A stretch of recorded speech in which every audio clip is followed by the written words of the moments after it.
Can I be honest with you guys? You know, there was actually a time in my life where fear controlled absolutely everything. I hesitated to take risks. I avoided new experience and second guessed every single decision. Now, you might not have guessed that about me, but I definitely can say that the pandemic certainly took its toll. I got super comfortable working and living from home that going outside was actually a little bit scary. This wasn't just an emotion, but what I was actually doing was creating my own prism. And I know I'm not alone. And I'm still uncovering parts of me that need to be released from this prism. And the fear aspect of the pandemic really did a number on me. And that's something that I'm unpacking here. And I wanted to share that with you today because I know a lot of us suffer from fear. Studies show that fear based thinking can really rewire our brains and strengthen our negative thought pattern loops, which limit our own ability to grow. This chronic fear leads to increased hormones, decreased cognitive ability, and a heightened fight, flight, freeze response, which keeps us stuck in this survival mode instead of expansion and true thriving in life. But what if we can actually rewire our minds, breaking free of this fear prism? And instead of shrinking away, we could actually train our brains to lean into growth, possibilities, and true empowerment. Hello there, beautiful souls, and welcome back to another Mindful Monday. I'm your host, that's right, your girl, Arika Trimnell, also known as the Mindful Mistress, here to offer you some unique insights that help us grow spiritually, allowing us to embrace every aspect of this crazy journey that we are on called life and break free of the prism of our own limitations. Now, here on this Mindful Monday and going forward, we're really going to lean into the vibrational awareness of life. This is really the key to understanding how energy not just shapes our reality, but how we can learn to manipulate energy and shift our frequency for deeper clarity and alignment. So, fear has been keeping you small. Today's episode is here for you. We're going to dive into the science of fear, not only just the trauma loops that it keeps us in, but the powerful mindfulness techniques that can really help us rewire our brains for expansion and help us survive. Before we break in, make sure you comment below. What is one thing you are ready to release right now?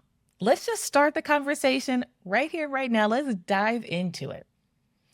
First, I want to talk about understanding our fear patterns and then the role that trauma plays into this as well. You know, I love talking about trauma because it's my own lived experience, and from my research, majority of us, over 70% of us, have had at least one traumatic event in our lives. Now, I just talked about my personal journey with the pandemic and how that created a sense of fear in me.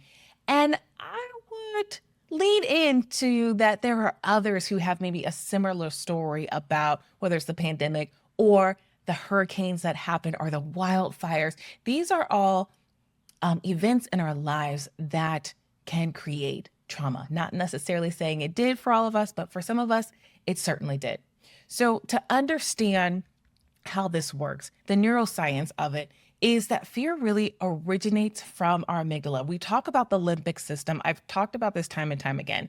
If you don't know anything, you know your amygdala is the part of your brain that's responsible for not only detecting danger, but your emotions. It is what we call like the reptilian brain in mindfulness, when you think of that, or the monkey mind sometimes. So it's a really small, shaped structure in the brain that's, like I said, responsible for detecting danger. And it is an ancient survival technique. It's a mechanism that has been there for like forever, right? It's designed to keep us safe. So I want you to really kind of think and chew on that. It is a part of us that is designed to keep us safe. It is wired for survival. Now, Now that we live in today's society, what I want to say is that fear isn't always about that survival aspect. Yes, there are some of us who live in environments or with certain individuals, or just maybe the nature of our job, have an element of our lives that is definitely rooted in survival. But for a good majority of us, there are the survival mechanism is not as pertinent as it used to be back in the day when, let's say, we were hunters and gatherers, right? So it's more about that emotional security, that social belonging, and that self-worth. So the thing is, a real threat, like maybe you're walking in the woods and a bear suddenly appears. I'm freaked out. Your amygdala is what activates that fight, flight, freeze, or respond mode to save your life. Now, a perceived threat, think of it, you're about to speak in public and your amygdala starts reacting like, oh my God, like there's a bear in the room. Your heart starts to race, your palms sweat, and your brain starts to tell you, you need to get out of here. The crazy thing about our amygdala is it doesn't know the difference between that real threat, that bear in the woods, versus the perceived threat, stepping on stage, being vulnerable in front of an audience of thousands of people. The scientific insights on this is that because the amygdala doesn't know the difference, it's going to act the same. All it knows is that it needs to keep you alive. So it doesn't know the difference between that physical danger and the emotional discomfort, which we classify as danger. So we often avoid situations that make us feel unsafe, regardless of whether or not they actually are unsafe. And this could be like taking a risk or even setting a boundary.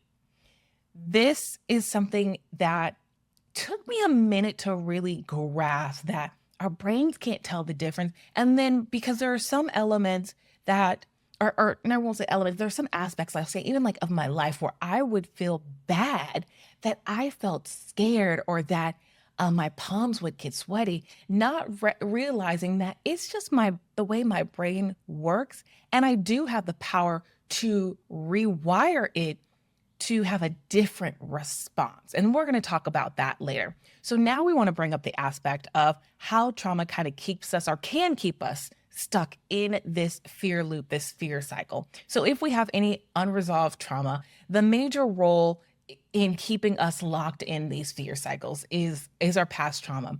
And the way trauma affects the brain is, again, that amygdala has that heightened activity, which makes that fear response even more automatic and more intense than usual.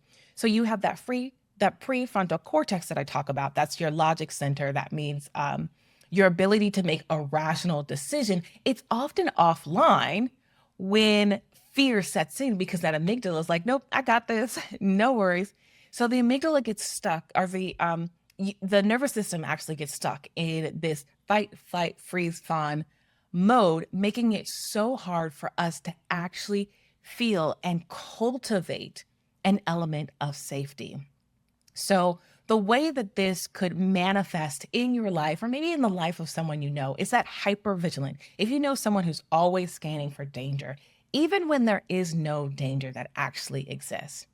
The other way could be an emotional trigger. Small events remind the brain of past trauma, causing a disproportionate reaction, right? So we think of the stimulus could be maybe someone who disrespects you, right? It takes you back to that core wound, that core trauma of something else that happened to you when you were younger. And your response to somebody's disrespect could be nowhere near the magnitude of the disrespect that they gave you. Now, granted, disrespect is disrespect, right? So, but just to give you an example, the other thing too is the nervous system deregulation. So fear gets stored in our bodies. Our emotions get stored in our bodies. So it's particularly fear. And what this does is it creates anxiety, which can lead to muscle tension and to chronic stress. So your fears may not be really about what's happening to you now. They could truly be about the echoes of past trauma that have not been resolved. Healing trauma and being able to break free of this fear loop requires work. It requires things like somatic practices, breath work, body awareness, doing some inner child work, some frequency alignment, some mindfulness techniques. You can do some grounding, some visualizations, some plant medicine, EMDR. There are so many things out there nowadays that can help us resolve our past trauma issues. But and to be completely honest, we are still learning so much about the brain and trauma and how it shows up. There was a candid conversation I had with my mom about 2 weeks ago, and she was mentioning an aha moment that she had, basically I'll say a generational trauma that she was stuck in. And it hit me like a ton of bricks because it's something that I had noticed in my own life, but didn't realize that it stemmed not just from my mom, but my mom's mom too. So it also gets me to question, well, I wonder if my mom's mom, also struggled with this particular pattern, and really trying to break it, and how it has really made an impact in our lives, and not for the best. But again, these are all signs and ways that we can align it. I believe that when we have these generational traumas, there are some of us who are equipped to handle and to break those cycles so that we are passing this on to our children. But I digress, because trauma does not mean that we are broken by any shape or stretch of the imagination. It really just means that our nervous system is in overdrive, really trying to protect you. But we can really retrain the way we move and move from fear to moving in expansion, moving with that outlook. So while we might have the amygdala, who handles fear, like going crazy, and then we've got the prefrontal cortex, who's responsible for those rational decisions like, hey, see you later, peace, I'm on vacation. It's about making these conscious, aware decisions. And the way to do that is to be able to create space. And we'll go into this more a little bit later, but stay with me as I cook, as the kids. So when we talk about like the neuroscience of this, when you use mindfulness, it creates that pause, it creates that break where we're able to then be the observers of our life, be the observers of the fear, be observers of the stimulus or whatever activated the prefrontal cortex, whatever activated actually the amygdala, and use the prefrontal cortex to analyze the situation so that we can create a response that is more rational and more aligned with who we want to become, versus just repeating our old cycles. So over time, by repeating this process, by choosing a rational over an overreactive response, you're able to retrain your brain. That ability is called our neuroplasticity. We all have the ability to effectively create new neuron pathways in our brains, but it's about doing the work, unfortunately. It's about finding different ways to be. It's about uncovering new strategies to help you maneuver through life. In ancient wisdom, there are so many that come to mind, but there are so many traditions that have emphasized mindfulness techniques and practices like breath work, like visualization, as ways to shift from fear into awareness and to wisdom and expansion, and just really catapult your life to reclaim back your power, is really what we're doing. So in indigenous cultures and even in Eastern tradition, fear isn't seen as something to just eliminate, where we have that view in Western cultures. So we think about the Buddhist perspective. Fear is often seen as an illusion, an attachment to an outcome that hasn't happened yet. Yet, you can use mindfulness, like mindfulness meditation, to dissolve that and pay attention to the present moment, where you just lose your grip of fear. Now, I don't know about you, but literally when I was saying that, I got the visualization of, and this is going to date me, Rose from the Titanic, when she drops that beautiful diamond into the ocean. She lost her grip intentionally. That's what we want to do, is intentionally lose our grip of fear. If it's obviously the not real fear, we'll say the perceived fear that's holding us back from our goals, our dreams, and the things in life that we desire. So leveraging that indigenous wisdom, there are indigenous tribes where there is a rite of passage where individuals have to face their fear to move on to the next level, the next hierarchy. So this could be fasting, it could be deprivation, and through this, there's a new self-awareness. We can even think about even in Christian, there's some aspects where like fasting and praying, right? So you get that clarity, you get that thought. You're moving from fear to faith. There are also Vedic traditions that associate like your chakras with safety, and that's your root chakra. And so when there's an imbalance in that chakra, in that root chakra, typically we're dealing with some sort of fear, family issues. And so the grounding practices, like maybe doing alarm,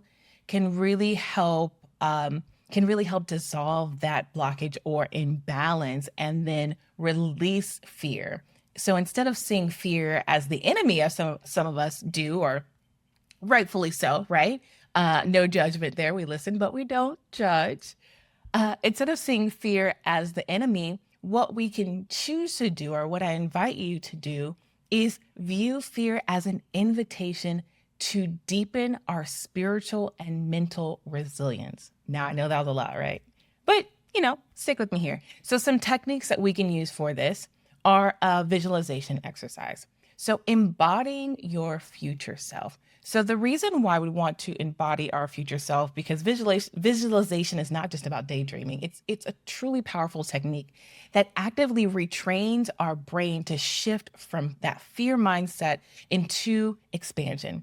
Our minds cannot distinguish an imaginary thing or experience from a real one. So this is something that athletes use, visualizing themselves winning before they compete. It strengthens, again, that neural pathway, or if you don't have it, it starts creating that neural pathway, which associates you with that success, which associates you with what it is that you are visualizing.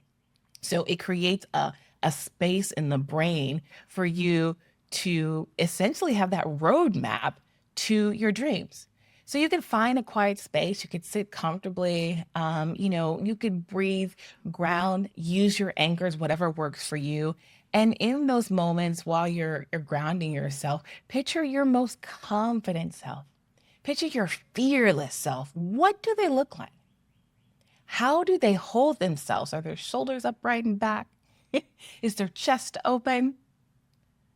Or are they're slouched? Think about that. And think about how you show up. What does it feel like in their body? What does that energy of confidence look like? What color comes up? As you breathe in clarity. And as you exhale confusion and fear. Ask yourself, what does the version of me today need to do differently so that I can achieve that?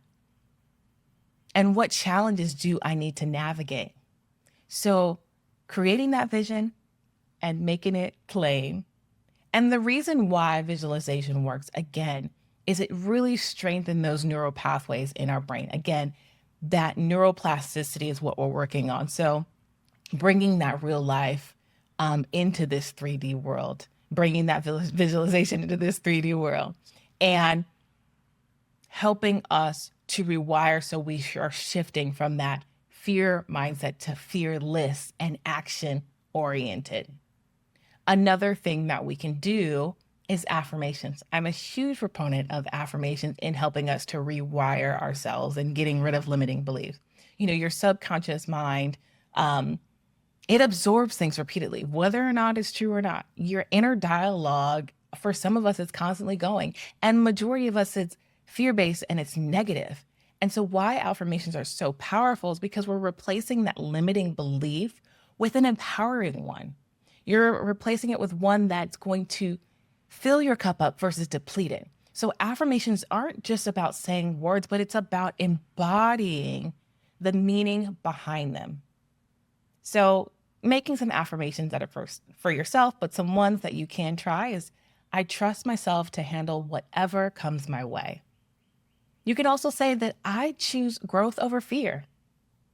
I am expanding into my highest potential. I am safe, I am strong, I am guided.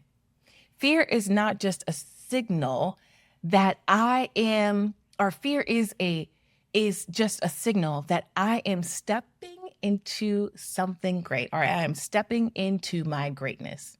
Fear is just a signal that I am stepping into my greatness. I need to say that because I kind of slaughtered it. But hey, it happens. So, some things to think about as you are creating your affirmations. Maybe saying them out loud, maybe recording yourself speaking the affirmations and play them at night when your brain is more silent, when your brain is more susceptible to hearing these positive thoughts. I love bringing a mirror into my affirmations and saying them while I'm looking at myself, while I'm looking into my eyes, that conviction, looking into my soul. Writing them down is super helpful. Handwriting affirmations, again, that when you're writing, it does something with that brain and that movement connection, right? Pairing them with breath work, pairing it with sound, using it to release any stagnant energy and bring in that fresh new energy and intention. And then using your affirmations as a visualization exercise. They work wonders for creating this new life, for stepping into the new confident you, the one who is leaving fear behind, unless it is real, right? So repeating affirmations regularly, again, rewires our brain, it rewires our subconscious to be more positive, shifting our baseline thoughts from that negative and fear based to the expansion and focus based thoughts. Now, one of my favorite tools to use in breaking fear is it's an acronym and it's POWER. And that's how it's easy for me to remember this when I'm going through what's called catastrophizing, right? Anyone ever go down that circle, like, or spiral? It's like, well, what about this? And then this, and then this, and then this. And then, like, next thing you know, you've created a whole huge story about something that hasn't even happened yet. Yeah. Okay. So I'm alone. That's fine. Okay. Anyways, but I love to use power to break automatic fear reactions. And most of us, because we are so automatic with our fear triggers without thinking, using the power method really gives you not only the power, pun intended, but it gives you a framework to interrupt that cycle. Stop it dead in its tracks. So if you are the type of person who catastrophizes, or you kind of get in this negative cycle, or negative Nancy, or whatever you want to call it, negative Nelly cycle, use this power method to help break the cycle. And so how power works, the P stands for pause. So taking a deep breath before we react, we pause. Then the O stands for observe. So notice where that fear is showing up in your body. This causes you to be more in the present moment and ground you, one. This also helps you build that body awareness and know your body signs and signals, because your body is always talking to you. So is there tightness in your chest? Is there tightness in your stomach? Then that brings us to the W, and that's wonder. Wonder. So ask yourself, get curious.